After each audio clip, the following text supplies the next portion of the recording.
الحمد لله نحمده ونستعينه ونستغفره ونؤمن به ونتوكل عليه ونعوذ بالله من شرور أنفسنا ومن سيئات أعمالنا من يهده الله فلا مضل له ومن يضلله فلا هادي له ونشهد أن لا إله إلا الله وحده لا شريك له ونشهد أن محمدًا عبده ورسوله أما بعد أرسله بالحق بشيرا ونذيرا وداعيا إلى الله بإذنه وسراجا منيرا فأعوذ بالله من الشيطان الرجيم بسم الله الرحمن الرحيم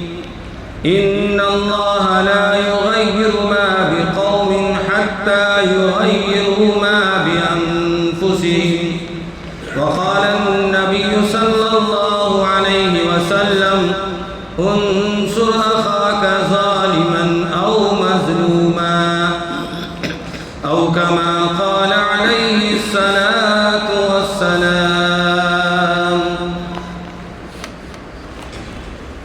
دل بدل سکتے ہیں جذبات بدل سکتے ہیں دل بدل سکتے ہیں جذبات بدل سکتے ہیں یارو ہم بدل جائیں تو حالات بدل سکتے ہیں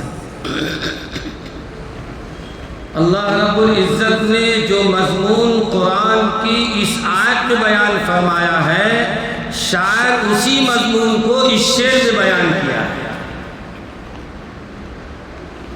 اللہ رب العزت قرآن مجید کی اس آیت میں فرما رہے ہیں کہ جب تک کہ تم اپنے آپ کو بدلنے کی کوشش نہیں کرو گے ہم تمہارے اندر بدلاؤ نہیں لائیں گے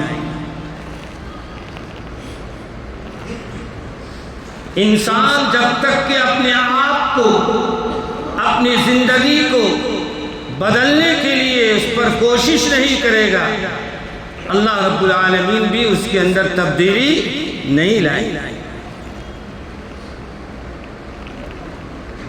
آج کی یہ رات یقیناً بڑی عظمت والی رات بڑی فضیلت والی رات ہے جسے شب بارات کہتے ہیں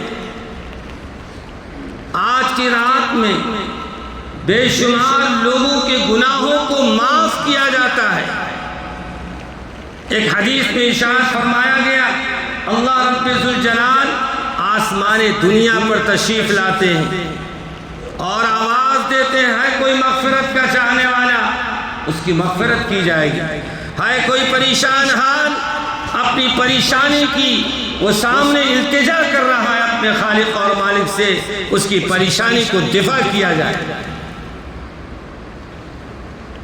شعبان المعظم کی یہ رات اللہ کے نبی جناب رسول اللہ صلی اللہ علیہ وسلم نے جب رجب کا مہینہ آیا تھا تو آپ نے جامع ترین دعا فرمائی تھی اللہم بارک لنا فی رجب و شعبان وبلغنا رمضان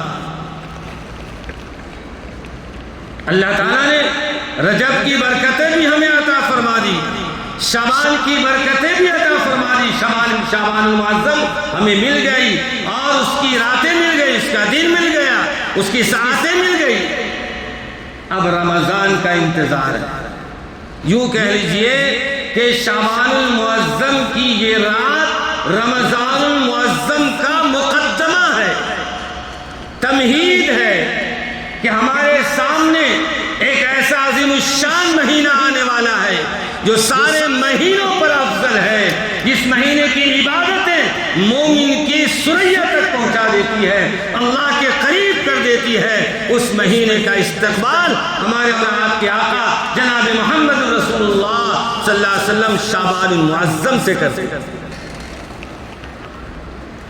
اما عائشہ صدیقہ رضی اللہ تعالیٰ عنہ خود ارشاد فرماتی ہیں کہ اللہ کے نبی جناب رسول اللہ صلی اللہ علیہ وسلم کمر کس لیتے تھے ہمتیں مضبوط کر لیتے تھے، ارادوں میں پختگی آ جاتی تھی، اس لیے کہ میرے سامنے اب رمضان آنے والا ہے، اس لیے آپ صلی اللہ علیہ وسلم شعبان المعظم میں کثرت کے ساتھ روزے رکھا کرتے تھے۔ شعبان المعظم میں آپ صلی اللہ علیہ وسلم نے زیادہ سے زیادہ روزہ رکھا اور ہمیں رکھنا بھی چاہیے۔ ہاں ایک بات فرمایا، شعبان المعظم کے آخر حصوں میں پے در پے لگاتار روزہ ایک کے بعد ایک نہیں رکھے۔ اس لیے اس کی حکمت یہ ہے کہ اللہ کے نبی جناب رسول اللہ صلی اللہ علیہ وسلم نے صحابہ سے منع فرمایا، اگر تم بھی پے در پے ایک کے بعد ایک روزہ شعبان کے آخر میں رکھو گے تو تمہارے اعضاء کمزور ہو جائیں گے، اور شعبان کا روزہ نفلی روزہ ہے اور رمضان کا روزہ فرض روزہ ہے۔ ایک نفلی روزے کی وجہ سے جو اہم ترین روزہ تمہارے اوپر فرض کیا گیا تھا، کہیں اس روزے میں کمی نہ پیدا ہو جائے۔ اللہ کے نبی صلی اللہ علیہ وسلم شعبان المعظم میں اہتمام فرماتے تھے۔ ویسے بھی 13، 14، 15 چاند کی 13، 14، 15 کا روزہ ایسے بھی سنت ہے۔ اللہ کے نبی صلی اللہ علیہ وسلم پیر اور جمعرات کا روزہ اہتمام سے رکھا کرتے تھے۔ اور آپ کو ایک بہت بڑی باریکی بتاتا ہوں، علماء نے لکھا ہے کہ روزہ ڈھال ہے۔ روزہ کیا ہے؟ ڈھال ہے۔ میدان جنگ میں آدمی اپنی سیفٹی کے لیے پہنتا ہے، زرہ پہنتا ہے حفاظت کے لیے۔ فرمایا یہ روزہ تمہارے لیے گناہوں سے ڈھال ہے۔ اللہ کے نبی جناب رسول اللہ صلی اللہ علیہ وسلم فرمایا کہ ایک ایسا شخص جو شادی کرنے پر قادر نہیں ہے، اب اس کے ساتھ اس کا نفس لگا ہوا ہے، تو اللہ اس کا نفس کیسے کنٹرول ہوگا؟ اللہ کے نبی صلی اللہ علیہ وسلم فرمایا تم روزے رکھو۔ کیا فرمایا؟ تم روزے رکھو۔ اس لیے انشاءاللہ ثم انشاءاللہ روزے کے اندر اللہ تعالیٰ نے اتنی بڑی طاقت دی ہے، آپ جس ارادے سے رکھیں گے، جس نیت سے رکھیں گے، جس مقصد سے رکھیں گے، اللہ اس میں انشاءاللہ ضرور کامیابی عطا فرمائے۔ آپ رکھ کے تو دیکھیے، اللہ کے نبی صلی اللہ علیہ وسلم کی سنت پر عمل کیجئے، جمعرات کا روزہ رکھیے، پیر کا روزہ رکھیے۔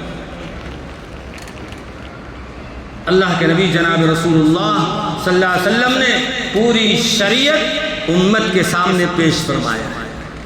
قرآن مجید کی ایک آیت آپ کے سامنے تلاوت کی گئی ہے۔ سب سے پہلی بات ہے کہ ہم سب اللہ کے گھر میں بیٹھے ہیں۔ آج سچے دل سے بات بول رہا ہوں، جو بات عرض کرنے والا ہوں، جس عنوان پر آپ سے گفتگو کرنے والا ہوں، یہ بہت اہم ترین عنوان ہے۔ اس سے پہلے نیت پختہ کر لیجئے، انشاءاللہ ثم انشاءاللہ آج جو بات سنیں گے اس پر ضرور عمل کریں گے۔ وَلَا تَقُولَنَّ لِلشَّيْءِ إِنِّي فَاعِلٌ ذَلِكَ غَدًا إِلَّا أَن يَشَاءَ اللَّهُ۔ ایک موقع پر اللہ کے نبی صلی اللہ علیہ وسلم سے کچھ لوگوں نے سوال کیا، چند چیزوں کے بارے میں سوال کیا، روح کیا چیز ہے، فلاں اور فلاں کیا چیز ہے۔ آپ صلی اللہ علیہ وسلم نے فرمایا کل بتاؤں گا۔ کیا فرمایا آپ نے؟ کل بتاؤں گا۔ انشاءاللہ آپ نے نہیں کہا۔ قرآن مجید کی آیت نازل ہوئی، وَلَا تَقُولَنَّ لِشَيْءٍ، کسی چیز کے بارے میں آپ مت کہیے۔ پھر کیا کہیے؟ اِنِّي فَاعِلٌ ذَلِكَ غَدًا، میں اس کام کو کل کروں گا، یہ مت کہیے۔ إِلَّا أَن يَشَاءَ اللَّهُ، ہاں انشاءاللہ کے ساتھ کل کروں گا، انشاءاللہ اللہ نے چاہا تو کروں گا۔ تو آپ انشاءاللہ کی آواز بھی آپ کی طرف سے نہیں ہے، کریں گے نا انشاءاللہ؟ پیر جمعرات کا روزہ رکھیں گے؟ رکھ کے دیکھیے، طبی اعتبار سے، ڈاکٹری لحاظ سے شریعت میں تو نفع ہی ہے۔ اللہ کے نبی صلی اللہ علیہ وسلم نے جو 2 روزے رکھنے کا اہتمام فرمایا ہے، وہ صحت کے اعتبار سے ڈاکٹر سے پوچھیے۔ ڈاکٹر آپ کو بتائیں گے کہ ہفتے کا آپ 2 روزہ رکھتے ہیں تو آپ کی صحت کو کتنا فائدہ مند ہے۔ اللہ کے نبی صلی اللہ علیہ وسلم کی کوئی حدیث بھی، آپ کی کوئی بات بے سود نہیں ہے، بے فائدہ نہیں ہے، ہر بات میں نفع ہے، ہر بات میں حکمت ہے۔ تو اس نیت کے ساتھ سننا انشاءاللہ۔ دوستو اور بزرگوں، قرآن مجید کی ایک آیت تلاوت کی گئی، إِنَّ اللَّهَ لَا يُغَيِّرُ مَا بِقَوْمٍ حتی یغیروا ما بانفسہم، کہ ہم اس قوم کی حالت اس وقت تک نہیں بدلتے ہیں جب تک کہ وہ قوم، جب تک کہ وہ لوگ اپنے آپ کو بدلنے کی کوشش نہ کریں۔ ہم اپنے اندر آج اس نیت کے ساتھ بیان سنیے اور بیٹھیے کہ اپنے اندر تبدیلی لانا ہے۔ کیا تبدیلی لانا ہے؟ سب سے پہلے رسول پاک صلی اللہ علیہ وسلم کے اخلاق کو ہم دیکھتے ہیں۔ اس لیے اللہ کے نبی جناب رسول اللہ صلی اللہ علیہ وسلم نے ارشاد فرمایا، قیامت کے دن بندوں کے اعمال ترازو پہ رکھے جائیں گے اور ایک پلڑے پر اعمال، بہت سارے اعمال رکھے جائیں گے، نماز ہے، روزہ ہے، حج ہے، زکوٰۃ ہے، صدقات ہے، خیرات ہے، خیر خواہی ہے، بھلائی ہے، بہت ساری چیزیں، اور ایک پلڑے پر اس کا حسن اخلاق رکھا جائے گا۔ کیا رکھا جائے گا؟ حسن اخلاق، اچھا اخلاق۔ اللہ کے نبی صلی اللہ علیہ وسلم نے فرمایا کہ حسن اخلاق کا پلڑا جھک جائے گا ان اعمال کے مقابلے۔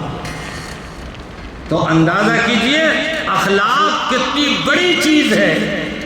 سارے اعمال ایک ترازو میں رکھے جائیں گے، حسن اخلاق ایک پلڑے میں رکھا جائے گا تو حسن اخلاق کا پلڑا جھک جائے گا۔ اللہ کے نبی جناب رسول اللہ صلی اللہ علیہ وسلم سن 8 ہجری میں مدینہ المنورہ سے واپس مکہ تشریف لا رہے ہیں۔ سن 6 ہجری میں اللہ کے نبی صلی اللہ علیہ وسلم عمرے کے لیے تشریف لائے۔ مکے کے لوگوں نے، کفاروں نے اجازت نہیں دیا، مکے میں داخل نہیں ہونے دیا۔ مدینہ تقریباً 450 کلومیٹر دور سے اونٹ پر سوار ہو کر، پیدل چل چل کر حضرات صحابہ کرام 300 سے کچھ متجاوز جماعت صحابہ کی مکہ المکرمہ اللہ کے گھر کا طواف کرنے کے لیے 6 سال کے بعد تشریف لا رہے ہیں۔ مکے میں داخل نہیں ہونے دیا گیا۔ اللہ کے نبی صلی اللہ علیہ وسلم نے بالآخر آپ نے ارادہ کیا اللہ کے حکم سے اب واپس جائیں گے۔ آپ صلی اللہ علیہ وسلم نے واپسی کا اعلان فرما دیا۔ احرام پہنے ہوئے تھے، آپ نے اعلان فرمایا سب لوگ احرام سے نکل جاؤ۔ سارے صحابہ حیران، صحابہ کوئی ایک صحابہ بھی احرام سے نہیں نکلی تو پریشان۔ اللہ کے نبی صلی اللہ علیہ وسلم ذرا پریشان ہوئے۔ صحابہ نے حضور کی نافرمانی نہیں کیا، صحابہ اصرار کر رہے تھے کہ ہم طواف کریں گے، عمرہ کریں گے، تب واپس جائیں گے۔ اللہ کے نبی صلی اللہ علیہ وسلم اپنے خیمے میں تشریف لائے تو آپ کی عادت شریفہ تھی ہر سفر میں اپنے ازواج مطہرات میں سے، بیویوں میں سے کسی کو ساتھ ضرور لے کر جاتے۔ آپ صلی اللہ علیہ وسلم جب خیمے میں تشریف لائے، ان میں سلمہ رضی اللہ تعالیٰ عنہ بہت ذہین تھی۔ چہرے مبارک کو دیکھا، کہا اللہ کے نبی صلی اللہ علیہ وسلم آپ کا چہرہ ذرا پریشان حال ہے، کیا بات ہوئی؟ آپ نے فرمایا کہ صحابہ سے کہا اللہ کا حکم آ گیا، احرام سے نکل جاؤ، ہم لوگ واپس ہو جائیں گے، کوئی بھی احرام سے نہیں نکلا، اب میں کیا کروں؟ کیا پریشان کیوں ہیں آپ بھی تو احرام میں ہیں؟ آپ کچھ مت کہیے، سیدھا ان کے درمیان جائیے اور ان سب سے کے سامنے میں اپنا احرام نکال دیجیے اور اعلان کر دیجیے کہ میں اپنے احرام سے نکلتا ہوں، تم لوگ نکل جاؤ۔ آپ جا کر کہیے، اس کے بعد مجھے آپ بتائیے۔ اللہ کے نبی صلی اللہ علیہ وسلم خیمے سے حضرت ام سلمہ رضی اللہ تعالیٰ عنہ کی بات سن کر تشریف لے گئے اور اس کے بعد آپ صلی اللہ علیہ وسلم نے اعلان کیا اور احرام سے نکلے۔ چند لمحوں کے اندر 350 سے متجاوز صحابہ احرام سے باہر نکل گئے۔ حکمت دیکھیے۔ بہرحال سن 7 ہجری گزری، 8 ہجری میں آپ صلی اللہ علیہ وسلم نبوت کے شان سے تشریف لا رہے ہیں۔ جب مکہ المکرمہ تشریف لائے، حسن اخلاق دیکھیے۔ اللہ کے نبی صلی اللہ علیہ وسلم کے اخلاق کی تعریف قرآن نے بیان کیا، انک لعلی خلق عظیم، ہم نے اخلاق عظیمہ پر آپ کو فائز کیا۔ اب یہ اخلاق آپ کو بتایا جائے کہ اخلاق کی کتنی قسمیں۔ جب آپ صلی اللہ علیہ وسلم فتح مکہ کے دن اندر کعبہ میں داخل ہو رہے ہیں، حرم مبارک میں داخل ہو رہے ہیں، کافی لوگ تھر تھر کانپ رہے ہیں، ڈر سے ان کی حالت خراب ہے۔ انہوں نے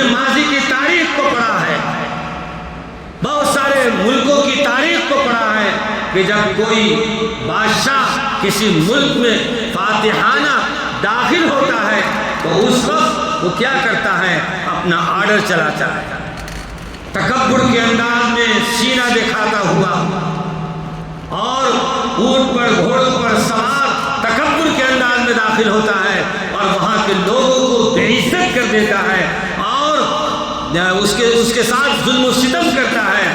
آج ہم نے محمد صلی اللہ علیہ وسلم کے ان کے ساتھ، ان کے ساتھیوں کے ساتھ ہم نے کیا نہیں کیا، کیا نہیں کیا ہے؟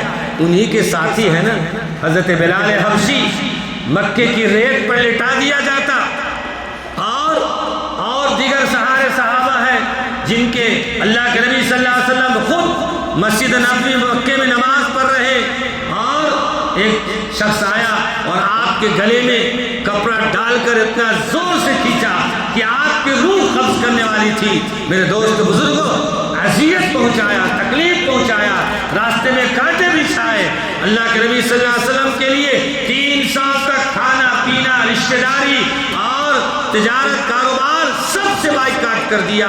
کوئی ایسی تکلیف تھی جس کو نہیں چھوڑا ہو۔ سیدنا حضرت حمزہ رضی اللہ تعالیٰ عنہ جو آپ کے سگے چچا ہیں، ہندہ نے دل نکالا اور کان کاٹا، ناک کاٹا، آنکھیں نکالی، جسم کے سارے اعضاء کو ٹکڑے ٹکڑے کر دیا، لیکن وہ بھتیجا دیکھتا رہا، صبر کرتا رہا، برداشت کرتا رہا، برا نہیں کہا، گالی نہیں دیا۔ آپ صلی اللہ علیہ وسلم کے آپ چاہتے تو آج حضرت حمزہ کا بھی بدلہ لیتے اور دیگر صحابہ کرام کے ساتھ جو برتاؤ کیا گیا، حضرت سمیہ رضی اللہ تعالیٰ عنہ کی شرمگاہ پر ابو جہل نے پرچہ مار کر آپ کو شہید کیا، لیکن آپ نے برداشت کیا۔ آپ صلی اللہ علیہ وسلم چاہتے تو فتح مکہ کے دن انتقام لیتے، بدلہ لیتے۔ جب آپ داخل ہو رہے ہیں تو ایک صحابی کہتے ہیں الیوم یوم الملحمہ، آج جنگ کا دن ہے، آج بدلے کا دن ہے۔ ایک صحابی جوش میں آ گئے اور کہا الیوم یوم الملحمہ۔ اللہ کے نبی صلی اللہ علیہ وسلم کے کان میں آواز جاتی ہے، اسلام پر نکتہ چینی کرنے والے، اسلام پر اعتراض کرنے والے، اسلام کے لانے والی شخصیت محمد عربی صلی اللہ علیہ وسلم کے اخلاق کو دیکھیے۔ آپ کے کان میں آواز گئی کہ ایک صحابی جوش میں آ کر کہہ رہے ہیں الیوم یوم الملحمہ، آج جنگ کا دن ہے، آج بدلے کا دن ہے۔ تو اللہ کے نبی کی زبان سے نکلتا ہے الیوم یوم المرحمہ، آج رحم و کرم کا دن ہے، آج جنگ کا دن نہیں ہے، بدلے کا دن نہیں ہے۔ محمد عربی صلی اللہ علیہ وسلم کا اخلاق ہے، ہم مقابلہ بدلہ نہیں لیں گے، اپنے اخلاق کو پیش کریں۔ الیوم یوم المرحمہ فرمایا کہ آج رحم و کرم کا دن ہے، درگزر کا دن ہے۔ اسی پہ بس نہیں، آپ صلی اللہ علیہ وسلم نے اعلان فرمایا جو شخص ابو سفیان کے گھر میں داخل ہو گیا، ابو سفیان سردار ابھی ایمان نہیں لایا، ابھی ایمان نہیں لایا، اللہ کے نبی صلی اللہ علیہ وسلم اس کو عزت دے رہے۔ کیا دے رہے؟ آج ہم اپنے بھائیوں کو عزت نہیں دیتے، آج کی اولاد تو اپنے باپ کو عزت نہیں دیتی ہے۔ آج تو اگر بولنے پہ آؤ تو شرم سے نگاہیں ہماری جھک جائیں گی۔ اللہ کے نبی صلی اللہ علیہ وسلم نے، محدثین نے لکھا ہے، اللہ کے نبی صلی اللہ علیہ وسلم ایک کافر، ایک مشرک، اسلام کا دشمن، محمد عربی کا دشمن، 1,25,000 صحابہ کا دشمن ابو سفیان کے لیے آپ نے فرمایا عزت آپ نے اسی لیے دیا کہ ابو سفیان مکے کا سردار ہے، ذرا خاندان کا بڑا ہے، اس کو عزت دی جائے۔ آپ نے فرمایا جو ابو سفیان کے گھر میں داخل ہو جائے گا وہ امن پا جائے گا۔ من دخل ابو بیت ابو سفیان، جو ابو سفیان کے گھر میں داخل ہو گیا فہو آمن، وہ معمول ہو گیا، اس کے ساتھ کوئی مقابلہ نہیں کیا جائے گا۔ اس کے بعد اللہ کے نبی صلی اللہ علیہ وسلم نے فرمایا جو شخص حرم میں داخل ہو گیا، کہاں داخل ہو گیا؟ حرم میں داخل ہو گیا فہو آمن۔ تو کفاروں کی طرف سے بات آئی کہ حرم تو آج میں لاکھوں کی تعداد ہے، اس وقت حرم چھوٹا تھا۔ کہا اے اللہ کے نبی اس حرم میں کتنے لوگ آئیں گے؟ تو اللہ کے نبی نے فرمایا من اغلق الباب، جو شخص اپنے گھر کا دروازہ بند کر لے گا فہو آمن، وہ بھی محفوظ ہو جائے گا۔ نبی کا اخلاق دیکھیے، درگزر کر دیا، آپ نے معاف کر دیا، ہزاروں ہزار تعداد میں اس وقت کفار مشرکین ایمان میں داخل ہوئے۔ کس وجہ سے داخل ہوئے؟ کیا محنت کی گئی اس پر؟ نبی نے اپنا اخلاق پیش کیا، درگزر معاف کرنا۔ آج ہماری حالت کیا ہے؟ معاف کرنا، درگزر کرنا تو ہم بھول ہی گئے کہ ہمارا شیوا ہے، ہمارے نبی کا طریقہ رہا ہے، ہمارے نبی کے قول و فعل رہے، ہم بھول گئے۔ اللہ کے نبی صلی اللہ علیہ وسلم فرمایا گیا کہ اخلاق کے 3 درجے ہیں۔ کتنے درجے ہیں؟ ایک اخلاق حمیدہ، دوسرا اخلاق کریمہ، اور تیسرا اخلاق عظیمہ۔ اخلاق حمیدہ کسے کہتے ہیں؟ سب بات مثال سے بولتا ہوں تاکہ بات جلدی جلدی سمجھ میں آ جائے۔ کسی نے کسی پر بے گناہ ایک تھپڑ مار دیا، کچھ تکلیف پہنچا دیا، اب وہ بدلہ لینا چاہے تو بدلہ لے سکتا ہے۔ ایک تھپڑ مارا، سامنے والے نے الٹ کر ایک تھپڑ اس نے بھی مار دیا، یہ اخلاق حمیدہ ہے۔ قرآن مجید میں فرمایا گیا وَإِنْ عَاقَبْتُمْ فَعَاقِبُوا بِمِثْلِ مَا عُوقِبْتُمْ بِهِ۔ قرآن کی ترجمانی اس حدیث سے ہو گئی۔ قرآن کی ترجمانی کیا فرمایا؟ اللہ رب العزت فرما رہے ہیں اگر تم بدلہ لینا چاہو تو بدلہ لے لینا، بِمِثْلِ مَا عُوقِبْتُمْ بِهِ، برابر سرابر۔ ایک تماچا کی جگہ ایک ہی تماچا لینا، ایک تماچا سامنے والا 4 تماچا لے لیا تو اب تم ظالم ہو جاؤ گے۔ یہ اخلاق حمیدہ ہے۔ اس کے بعد فرمایا اخلاق کریمہ۔ کریم کے معنی مہربانی کیا آتے ہیں؟ کریم جو لفظ ہے نا اس کے معنی مہربانی کیا آتے ہیں؟ فرمایا اخلاق کریمہ یہ ہے کہ کسی نے کسی پر ظلم کیا، کیا کیا؟ کسی نے کسی پر ظلم کیا اور ظلم کرنے کے بعد اس نے درگزر کر دیا، معاف کر دیا، بدلہ نہیں لیا۔ پہلی صورت میں کیا تھا؟ بدلہ لے لیا تو اخلاق حمیدہ ہے، اور ایک تماچا مارا، ظلم کیا، اتنے ہی بدلہ اس نے لے لیا، یہ اخلاق کریمہ ہے۔ اور تیسرا اخلاق ہے اخلاق عظیمہ، جو محمد عربی صلی اللہ علیہ وسلم کا اخلاق قرآن نے بیان کیا، اِنَّكَ لَعَلَىٰ خُلُقٍ عَظِيمٍ۔ اخلاق عظیمہ کیا ہے؟ اخلاق عظیمہ یہ ہے کہ کسی نے کسی پر بے گناہ ظلم کیا اور بدلہ بھی نہیں لیا۔ دوسرا ادھر ہے کہ بدلہ نہیں لیا، تیسرا یہ ہے کہ بدلہ بھی نہیں لیا، مزید اس پر احسان کیا، اس کے ساتھ حسن سلوک کیا، اچھا برتاؤ کیا، اچھی بات کیا، اچھے اخلاق سے پیش آیا، حالانکہ وہ ظالم ہے، ظلم کیا ہے، مجھے مارا ہے، ستایا ہے، گالی دیا ہے، زرد و کوب کیا ہے، ہم انتقام لے سکتے تھے، انتقام بھی نہیں لیا، درگزر کر دیا، اور مزید اس کے ساتھ حسن سلوک کیا، اچھے اخلاق سے پیش آ گئے اور اس پر احسان کر دیا۔ اللہ کے نبی صلی اللہ علیہ وسلم کا اخلاق یہی اخلاق عظیمہ، یہ اخلاق عظیمہ ہے۔ اس اخلاق عظیمہ کو ہمیں اپنانا پڑے۔ اخلاق اس لیے کہا گیا، اللہ کے نبی صلی اللہ علیہ وسلم نے فرمایا کہ دیکھو اخلاق جب اچھے ہو جائیں گے تو ہزاروں ہزار گناہ سے انسان بچ جائے گا، محفوظ ہو جائے گا، اس کا ضمیر اس کو گوارا نہیں کرے گا، ہمیں یہاں ہرگز نہیں جانا چاہیے۔ وہ کب جھجھوڑے گا؟ جب اس کے اخلاق اچھے ہوں۔ اللہ رب العالمین نے ہماری اور آپ کی کامیابی اللہ نے اپنے دین میں رکھی۔ اللہ کے نبی جناب رسول اللہ صلی اللہ علیہ وسلم ارشاد فرماتے ہیں، کیا فرماتے ہیں؟ آپ ارشاد فرماتے ہیں کہ دیکھو تمہاری صبح کیسی ہونی چاہیے، اللہم بارک، کیا فرمایا؟ اللہم بارک، تو اللہ تعالیٰ تم کو برکت عطا فرمائے۔ کس بات میں؟ فی امتی، فرمایا میری امت کو اللہ برکت عطا فرمائے۔ اللہم بارک لامتی فی بکورہا، فرمائے اللہ میری امت کے صبح کے وقت میں برکت عطا فرمائے۔ بتائیے حدیث ہے، کیا فرما رہے ہیں؟ آپ سب سمجھ گئے ہوں گے۔ اللہ کے نبی صلی اللہ علیہ وسلم کیا فرما رہے ہیں؟ اے اللہ ہماری امت، امتی میری امت، فی بکورہا صبح کے وقت میں برکت عطا فرما۔ ہم کیا کرتے صبح میں؟ خراٹا کس طرح کیوں خرارہ کھنچتے ہیں؟ رات ہماری کہاں گزر رہی ہے؟ ہنسنے کی بات نہیں ہے نوجوانوں، آج آپ کو جھنجھوڑنے والا ہوں، ہنسنے کی بات نہیں ہے، ہماری راتیں کہاں گزر رہی ہے؟ دل پہ ہاتھ رکھ کر انصاف کے ساتھ بولیے، آدھے سے زیادہ حصہ رات کا ہمارا چیٹنگ موبائل میں جا رہا ہے، چاہے وہ گیم کی شکل ہو یا انٹرنیٹ، فیس بک اور چیزوں کے ذریعے ہو، بہرحال ہم دنیا میں موبائل میں کہاں کہاں گھوم رہے ہیں وہ آپ جاننا ہے، ہم جاننا ہے، خدا جاننا ہے، اپنے اپنے اعمال کو انسان خود جانتا ہے۔ اللہ کے نبی جناب رسول اللہ صلی اللہ علیہ وسلم فرما رہے ہیں، دعا فرما رہے ہیں، اللہ میری امت کے صبح کے وقت میں برکت عطا فرما، اور امت ہے کہ برکت لینے کے بجائے سو رہی ہے، کہاں سے برکت آئے؟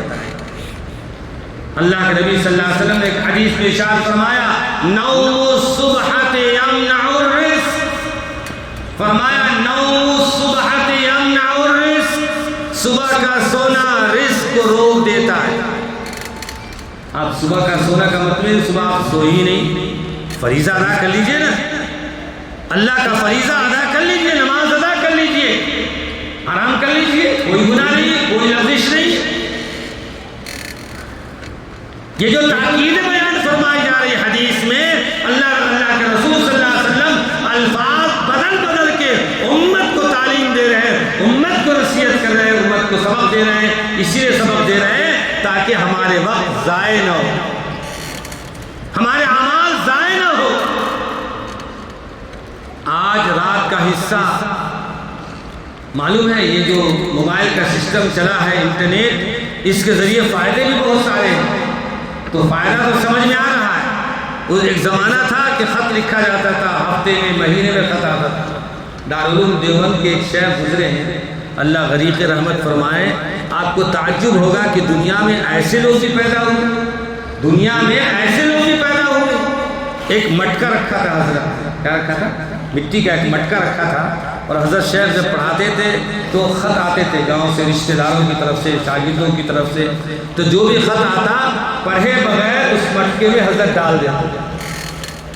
ہم سے آپ سے ہوگا کہ کسی کا خط آئے، دوست کا خط آئے، بہن کا خط آئے، بھائی کا خط آئے، اور خط دیکھ کر کے اور بغیر پڑھے ہوئے اس کو آپ رکھ دیجئے، نہیں ہوگا، دل میں بے چینی ہو جائے گی، کیا معاملہ ہے، کیا بات پیش آئی؟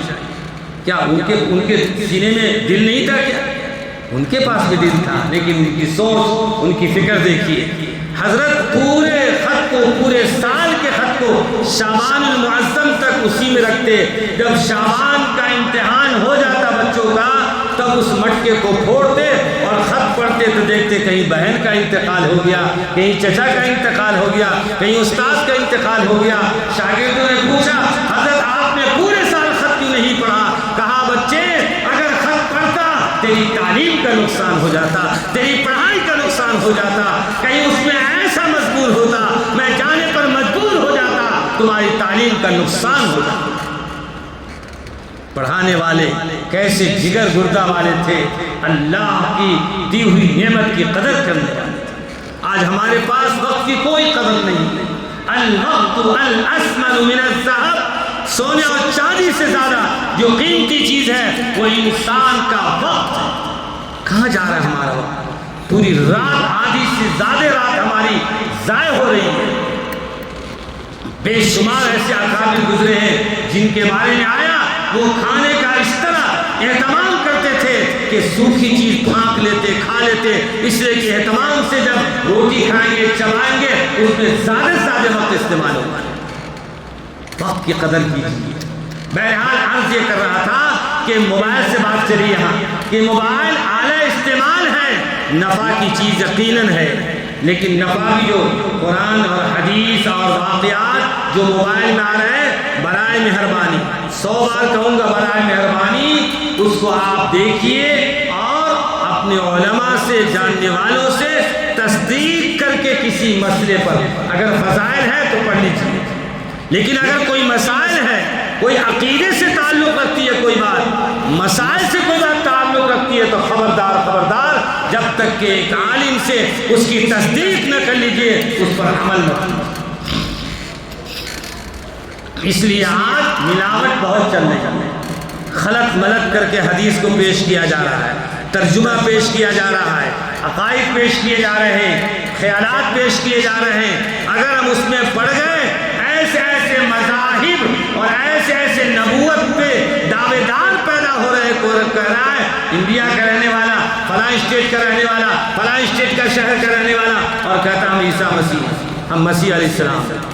یہ بےہودہ تو مسیح کیسے ہو گیا؟ محمد عربی صلی اللہ علیہ وسلم فرمایا مدینے میں ظاہر ہوں گے۔ کہاں ظاہر ہوں گے؟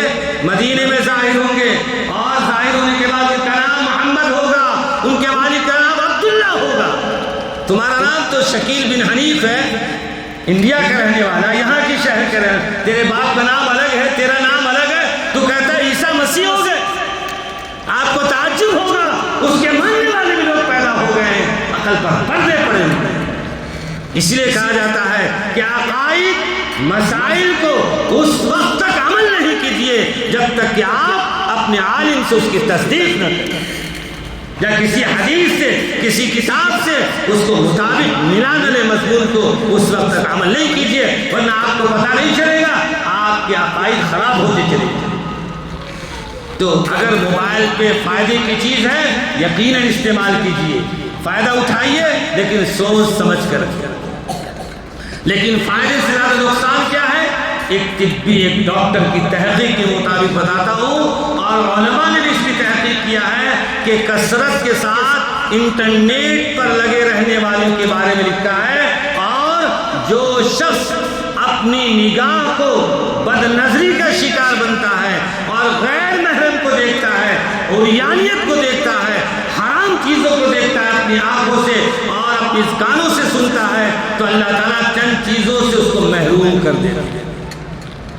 سب سے پہلے جو شخص بد نظری کرتا ہے، نگاہ سے بری چیز کو دیکھتا ہے، غیر محرم کو دیکھتا ہے، ننگی چیزوں کو دیکھتا ہے، حرام چیزوں کو دیکھتا ہے، اللہ تعالیٰ قرآن کی تلاوت کی توفیق اٹھا لیتا ہے۔ اللہ کا یہ عظیم الشان کلام اتنا بڑا پاکیزہ کلام ہے جو مشک و عنبر سے منہ دھو کر پڑھنے کے لائق ہے۔ میرے دوست بزرگوں، اس کلام کو جو ہماری نگاہیں ایسی بدترین چیزوں پر پڑ رہی ہے، جو اس سے اللہ ناراض ہے، رسول اللہ ناراض ہے۔ ایک ادنا سا موبائل چلا رہے مثال کے طور پر، ایک 7 سال کا 8 سال کا بچہ آ گیا، کوئی آپ عریانیت والی کوئی چیز دیکھ رہے ہیں، تو بچہ اگر آ گیا ہوشیار بچہ تو آپ کیا کریں؟ فوراً موبائل پر ڈالیں۔ جی یہ سمجھ میں آ گیا کہ یہ بچہ سمجھے گا، کہے گا کہ چچا، باپ، بھائی کیا چیز دیکھ رہا ہے، چھپا لیا۔ اور وہ جو خدا جس نے پیدا کیا ہے، پوری لائف، پوری زندگی کے کھانے کا انتظام کر رہا ہے، پہننے کا انتظام کر رہا ہے، سونے کا انتظام کر رہا ہے، چلنے کا انتظام کر رہا ہے، اپنا بھی انتظام کر رہا ہے، اولاد کا بھی انتظام کر رہا ہے، کیا اس سے ڈر نہیں ہے؟ وہ پوچھے گا تم اپنی طاقت کو کہاں استعمال کیا، اپنی آنکھوں کو کہاں استعمال کیا، اپنی زبان کو کہاں استعمال کیا، اپنی رات کو کہاں استعمال کیا؟ اللہ رب الجلال کہے گا وَجَعَلْنَا اللَّيْلَ لِبَاسًا، ہم نے رات کو راحت کے لیے بنایا، آرام کے لیے بنایا، سونے کے لیے بنایا، تو نے رات کو کہاں گزار دیا؟ جواب دو مجھے، یہ کوئی معمولی بات نہیں ہے، اللہ تعالیٰ قیامت میں پوچھیں۔ اس لیے رات بینی کرنے والے، رات میں جاگ جاگ کر موبائل پر، انٹرنیٹ پر، فیس بک پر اپنے اوقات کو ضائع کرنے والے کان کھول کر سن لیجیے، اللہ رب الجلال پوچھے گا ہم نے رات کو آرام کے لیے بنایا تھا، راحت کے لیے بنایا تھا، یہ جسم تمہارا نہیں میرا ہے۔ کیا اللہ رب العزت فرمائیں گے یہ جسم تیرا سر سے پاؤں تک، ظاہر سے باطن تک تیرا نہیں، یہ میرا ہے، تو نے اس کو نقصان پہنچایا، آنکھوں کو آرام تو نے نہیں دیا۔ اللہ کے نبی صلی اللہ علیہ وسلم نے فرمایا تمہارے جسم کے اندر ایک گوشت کا لوتھڑا ہے۔ کیا فرمایا؟ ایک گوشت کا لوتھڑا ہے جس کو دل کہتے ہیں۔ فرمایا اگر تمہارا دل صحیح ہے جسم کے پورے اعضاء صحیح کام کریں گے، اور اگر دل میں بگاڑ پیدا ہو گیا سارے اعضاء، ہاتھ سے بھی گناہ کرو گے، آنکھ سے بھی گناہ کرو گے، زبان سے بھی گناہ کرو گے، پاؤں سے بھی گناہ کرو گے، اپنی سوچ سے بھی گناہ کرو گے، ہر طرح گناہ کرو گے اگر یہ تمہارا دل صحیح سالم ہے۔ دل صحیح سالم کیسے ہوگا؟ قرآن نے علاج بتایا ہے، قرآن نے علاج بتایا ہے، لیکن وہ اس علاج کو ہم تلاش میں نہیں ہے۔ اللہ نے فرمایا کہ دیکھو آمنوا اتقوا اللہ، اے ایمان والو اللہ سے ڈرو، وکونوا مع الصادقین، سچے لوگوں کی صحبت اختیار کر لو، جو اللہ سے ڈرنے والا ہے، جھوٹ نہیں بولنے والا، دھوکہ نہیں دینے والا، زنا نہیں کرنے والا، فضول وقت ضائع نہیں کرنے والا، ایسے لوگوں کے ساتھ تمہارا اٹھنا ہو، تمہارا بیٹھنا ہو، تمہاری تجارت ہو، تمہارا کاروبار ہو، تو تمہارا دل اچھا ہو جائے۔ کیا فرمایا؟ تمہارا دل اچھا ہو جائے۔ تو اطباء نے لکھا ہے، علماء نے لکھا ہے کہ بد نظری کی وجہ سے، موبائل بینی کی وجہ سے قرآن کی توفیق سلب ہو جاتی ہے، تلاوت کی توفیق ختم ہو جاتی ہے، اور آگے فرمایا کہ نماز کے اندر دل نہیں لگے، چھٹ پٹ کرو گے منافقوں کی طرح۔ اللہ کے نبی نے فرمایا ایک مومن جب مسجد میں آتا ہے اس کا دل لگتا ہے، اور ایک منافق جب مسجد میں آتا ہے تو بھاگنے کا دل کرتا ہے۔ آج ہماری نماز کی حالت یہ ہے، ہماری حالت یہ ہے، اس لیے ہم جب مسجد میں آتے ہیں 2 رکعت فرض پڑھا سنت غائب، 4 رکعت فرض پڑھا سنت غائب۔ کیوں ایسا ہو رہا ہے؟ وجہ کیا ہے؟ کیا فرمایا گیا؟ علماء نے فرمایا کہ جب تم بد نظری کرو گے، اپنی نگاہ کو حرام چیزوں پر ڈالو گے، اور تم رات میں موبائل بھی نہیں کرو گے، تو تمہاری دل ایسا بن جائے گا کہ اللہ تعالیٰ تمہارے دلوں سے خشوع ختم کر دے گا۔ خشوع جب ختم ہو جائے گا تو نماز میں دل نہیں لگے گا۔ اور تیسری چیز فرمایا تمہارے آنکھ کی روشنی چلی جائے گی۔ تمہاری آنکھ کی روشنی، چھوٹے چھوٹے بچوں کو دیکھیے موٹے موٹے گلاس لگے ہوئے، کیا ہے؟ ماں باپ عجیب ہو گئے، عجیب ہو گئے، چھٹکارا پانے کے لیے لو موبائل چلاؤ۔ بچہ تنگ کر رہا ہے، کیا اس زمانے کے اندر ماں باپ کے بچے نہیں تنگ کرتے تھے؟ روتے نہیں تھے کھانے کے لیے، پینے کے لیے، چیختے پکارتے نہیں تھے کیا؟ بتائیے حقیقت ہے کہ نہیں؟ یہ حقیقت کے خلاف نہیں ہے۔ ہر زمانے میں اپنے ماں باپ نے اپنے بچوں کی اصلاح کیا ہے، روتے ہوئے بچوں کو چپ کیا ہے، لیکن آج کا ماں باپ اپنے روتے ہوئے بچوں کو چپ کرنے کے بجائے، وقت دینے کے بجائے، اس کو سہلانے کے بجائے، اس کو کاندھے پر لینے کے بجائے، لو موبائل دے دیا، موبائل بچہ اپنا چلا رہا ہے، ہو گیا، آپ فری ہو گئے، یہ اپنا موبائل دے رہے ہیں، وہ اپنا موبائل دیکھ رہے ہیں، بچہ اپنا موبائل دیکھ رہا ہے۔ یہ حالت ہو گئی ہمارے معاشرے میں۔ سچائی ہے کہ نہیں؟ کس کا نقصان ہوگا؟ جی آج بہت سے چھوٹے چھوٹے کم عمر والے بچوں کو، بس اب زیادہ وقت نہیں لوں گا، پریشان اگر آپ بشاشت سے تو تھوڑا اور 2-3 بات بولنا ہے۔ چھوٹے چھوٹے کم عمر والے بچوں کو اللہ کے واسطے موبائل نہیں۔ ہمارے آپ کی مسلیوں میں شاید وہ بھی ہوں گے یا نہیں، معلوم نہیں، حضرت ہمارے بچے کی لکنت چلی گئی۔ کیا ہے؟ لکنت چلی گئی۔ کوئی آ کر کہہ رہا ہے بچہ چل نہیں پا رہا ہے، کوئی کہہ رہا ہے بچہ سن نہیں پا رہا ہے، کیوں؟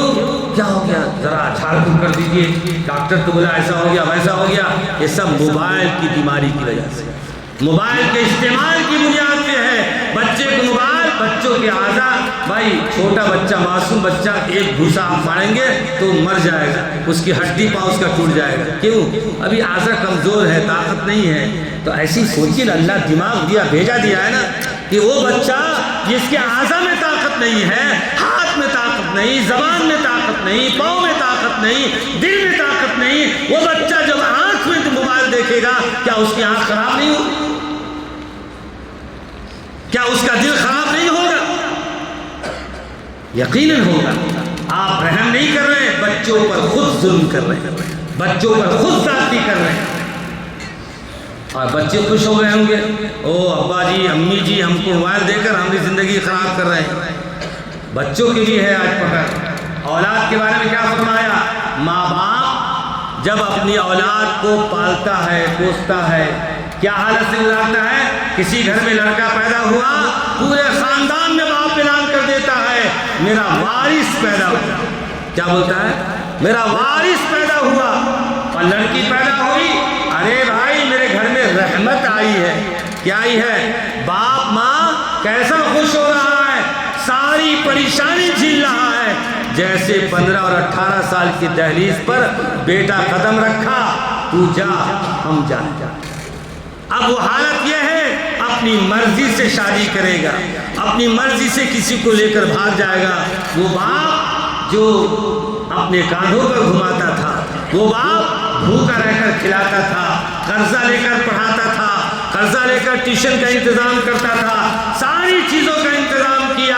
15 اور 18 سال کی عمر میں پہنچنے کے بعد ماں باپ کو وہ صلہ دیا، ماں باپ کو وہ تحفہ دیا کہ باپ جو ہے مسجد میں نماز پڑھنے کے لائق نہیں ہے، مسجد چھوڑ دیا، گلی میں جانا چھوڑ دیا، چھپ چھپ کر جا رہا ہے۔ کیوں؟ اس لیے کہ اولاد نے اس کو بے عزت کر دیا، اولاد نے اس کو بے عزت کر دیا ہے۔ کسی غیر کی لڑکی کو لے کر چلا گیا، اپنی مرضی سے چلا گیا، شادی کیا، اپنی بیوی کو لے کر گھر الگ بسا لیا۔ وہ باپ وہ ماں ہم تحفہ دے رہے ہیں، یہ تحفہ نہیں ہے، باپ کے گال پر تماچا ہے۔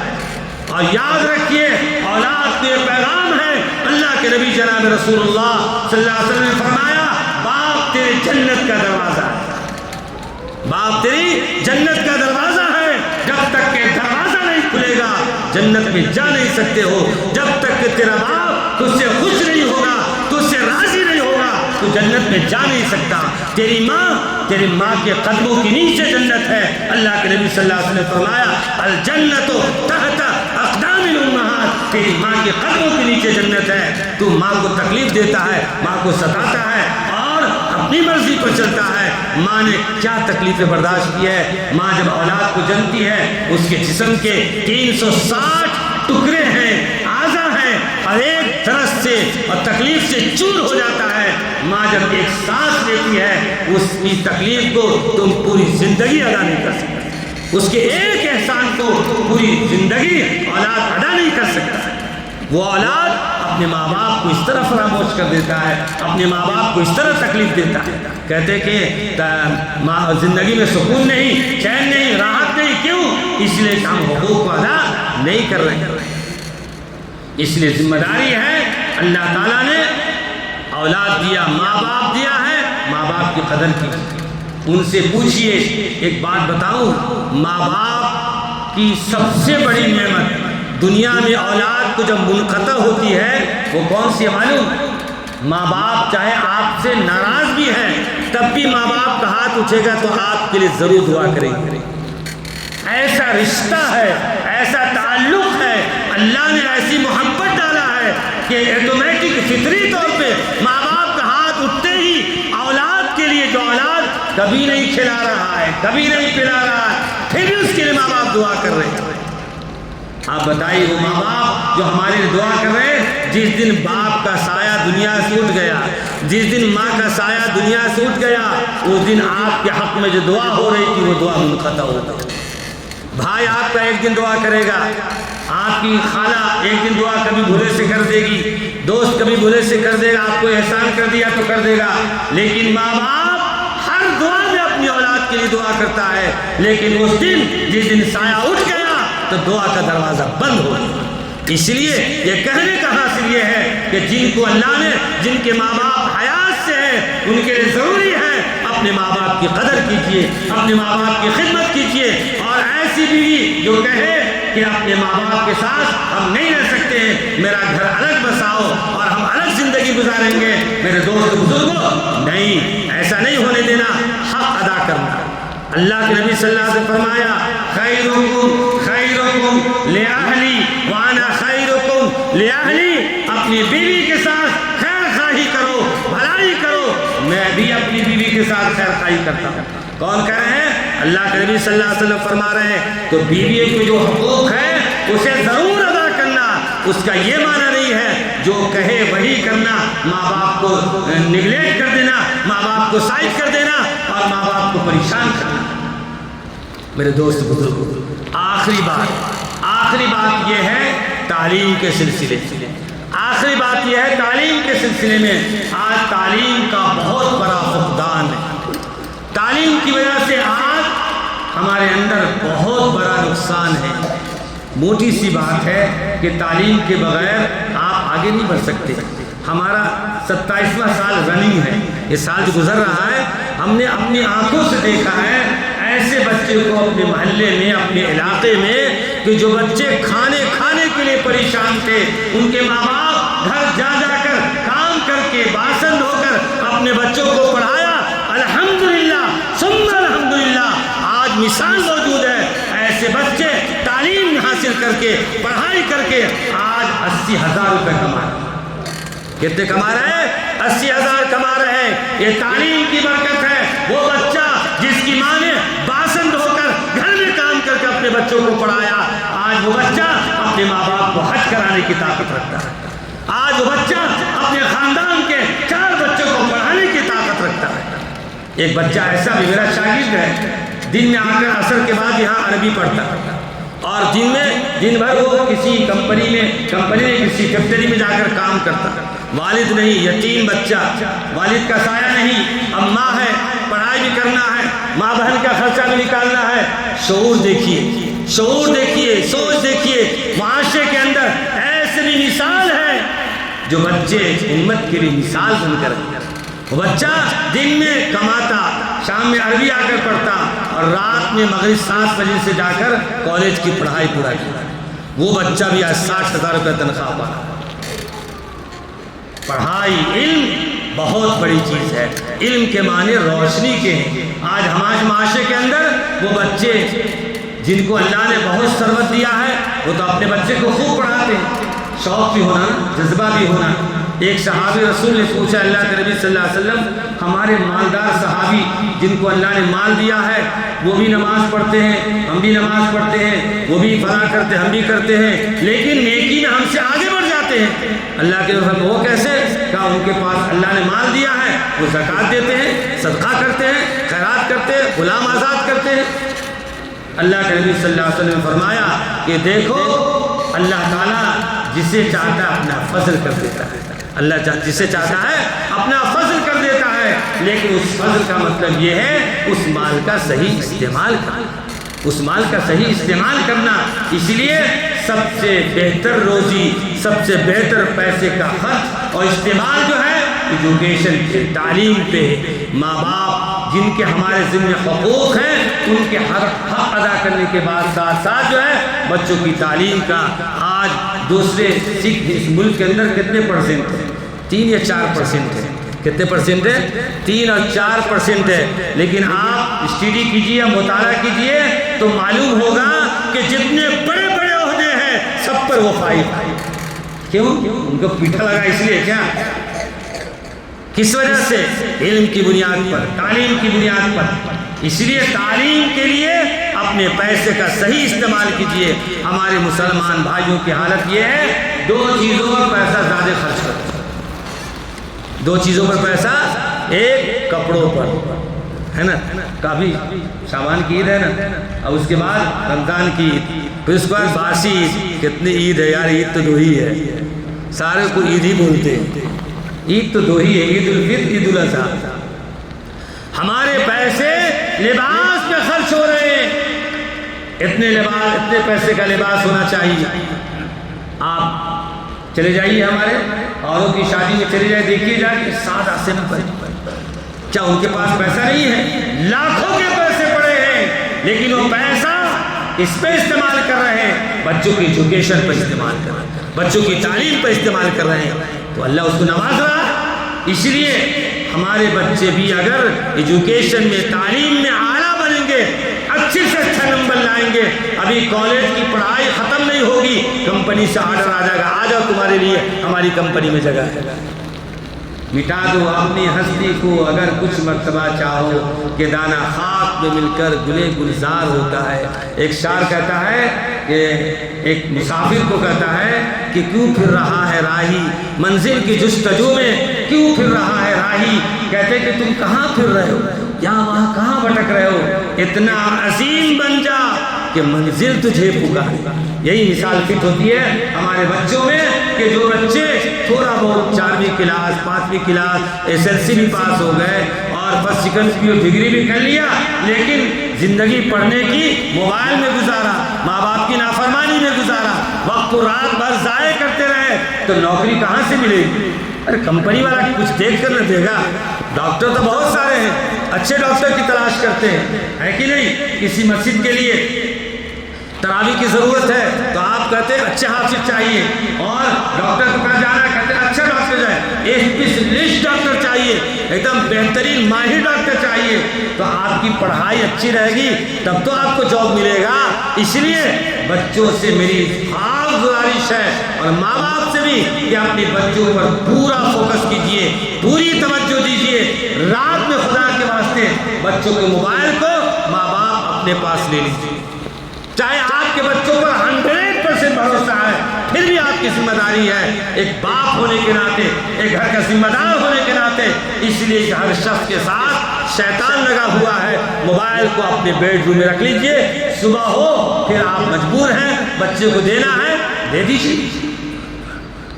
اور دوسری چیز یہ ہے جو بہت ہو گیا، بہرحال تو عرض کرنے کا حاصل ایک واقعہ سنا کے بعد ختم کرتا ہوں۔ اللہ کے نبی جناب رسول اللہ صلی اللہ علیہ وسلم ایک روز چچا حضرت عباس رضی اللہ تعالیٰ عنہ کے پاس گئے۔ حضرت عباس بھی چچا ہے، حضرت ابو طالب بھی چچا ہے، حضرت حمزہ بھی چچا ہے۔ حضرت عباس رضی اللہ تعالیٰ کے پاس گئے اور کہا چچا ہم دونوں مل کر ابو طالب کے پاس، چچا ابو طالب کے پاس چلتے ہیں۔ چچا ابو طالب کثیر الاولاد تھے، غریب نہیں تھے، کثیر الاولاد اللہ کے نبی نے استعمال پر غور سمجھیے۔ بہت سے آدمی زکوٰۃ دینے کا وقت آتا ہے تو ایسے لوگوں کو ڈھونڈتے ہیں کہ جو بالکل مفلس ہو۔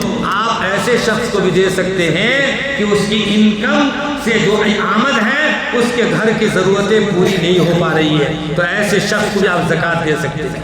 اللہ کے نبی صلی اللہ علیہ وسلم نے فرمایا کہ چچا ابو طالب کے پاس ہم دونوں چلتے ہیں، وہ کثیر الاولاد ہے، ان کو بچے زیادہ ہیں، ان کے انکم کے حساب سے، آمد کے حساب سے گھر کی ضرورتیں، اخراجات پوری نہیں ہو رہے ہیں، اس لیے ایک بچے کو ہم لیتے ہیں، ایک بچے کو آپ لے دیے۔ سیدنا حضرت علی رضی اللہ تعالیٰ عنہ کو حضور پاک صلی اللہ علیہ وسلم نے لیا اور غالباً حضرت جعفر رضی اللہ تعالیٰ عنہ کو حضرت عباس رضی اللہ تعالیٰ عنہ نے لیا۔